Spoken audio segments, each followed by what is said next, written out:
സ്പെയിനിലെ ബാഴ്സലോണ നഗരത്തിന്റെ അഭിമാന സ്തംഭവും ലോകമെമ്പാടുമുള്ള സഞ്ചാരികളെ ആകർഷിക്കുന്നതുമായ ഒരു വിസ്മയമാണ് സാഗ്രഡ ഫാമിലിയ അഥവാ basilica of the Holy family.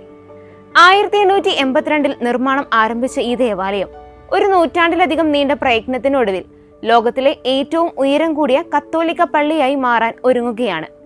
ഇതിന്റെ പൂർത്തീകരണം കത്തോലിക്ക വിശ്വാസികൾക്ക് വലിയ അഭിമാന നിമിഷമാണ്. തുടക്കത്തിൽ പറഞ്ഞതുപോലെ 1882 ഈ ദേവാലയത്തിന്റെ നിർമ്മാണം ആരംഭിക്കുന്നത്. 140 വർഷമായിട്ടും ഇപ്പോഴും ഇതിന്റെ പൂർത്തീകരണം കഴിഞ്ഞിട്ടില്ലാത്ത പണി തീരാത്ത ദേവാലയമാണിത്. ഈ ദേവാലയത്തിന്റെ രൂപകൽപ്പന നിർവഹിച്ചത് വിഖ്യാത സ്പാനിഷ് വാസ്തുശില്പിയും കത്തോലിക്ക വിശ്വാസിയുമായിരുന്ന അന്റോണിയോ ഗൗഡിയാണ്. അദ്ദേഹത്തിന്റെ ഏറ്റവും വലിയ കലാസൃഷ്ടി കൂടിയാണിത്. നിർമ്മാണ വേളയിൽ സ്പാനിഷ് ആഭ്യന്തര യുദ്ധം, സാമ്പത്തിക പ്രതിസന്ധി, COVID-19 മഹാമാരി തുടങ്ങിയ നിരവധി വെല്ലുവിളികൾ നേരിട്ടുവെങ്കിലും പള്ളിപ്പണി തടസ്സമില്ലാതെ മുന്നോട്ടു പോവുകയായിരുന്നു.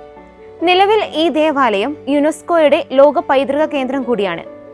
ഈ ദേവാലയത്തിന്റെ പണി പൂർത്തിയാകുമ്പോൾ ഇതിന്റെ ഉയരം 172 മീറ്റർ, അതായത് 564 അടിയേക്കാൾ അധികമായിരിക്കും.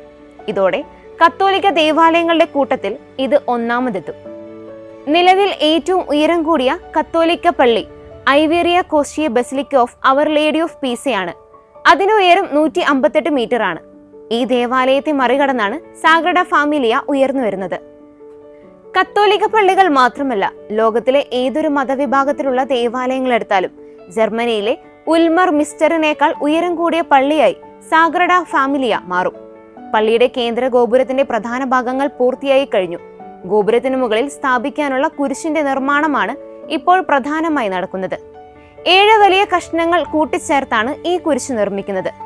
ബസിലിക്കയുടെ പ്രധാന കെട്ടിടം ഗൗഡിയുടെ മരണത്തിന്റെ 100ാം വാർഷികമായ 2026 പൂർത്തിയാക്കാൻ സാധിക്കുമെന്നാണ് നിർമ്മാണത്തിന് മേൽനോട്ടം വഹിക്കുന്ന ആർക്കിടെക്റ്റും ജനറൽ ഡയറക്ടറും അറിയിച്ചിട്ടുള്ളത്. കേന്ദ്ര ഗോപുരം പൂർത്തിയാക്കിയ ശേഷം അടുത്ത ഘട്ടമായി പള്ളിയുടെ പിന്നിലെ ഭാഗത്തുള്ള ചാപ്പൽ ഓഫ് ദി അസംഷൻ നിർമ്മിക്കുന്നതിന് ശ്രദ്ധ കേന്ദ്രീകരിക്കും. ശില്പങ്ങൾ, മാലാഖമാരുടെയും വിശുദ്ധരുടെയും രൂപങ്ങൾ എന്നിവ ഉൾപ്പെടെയുള്ള മറ്റ് പണികൾ പൂർണ്ണമായി അവസാനിക്കാൻ 2034 വരെ സമയമെടുത്തേക്കാം.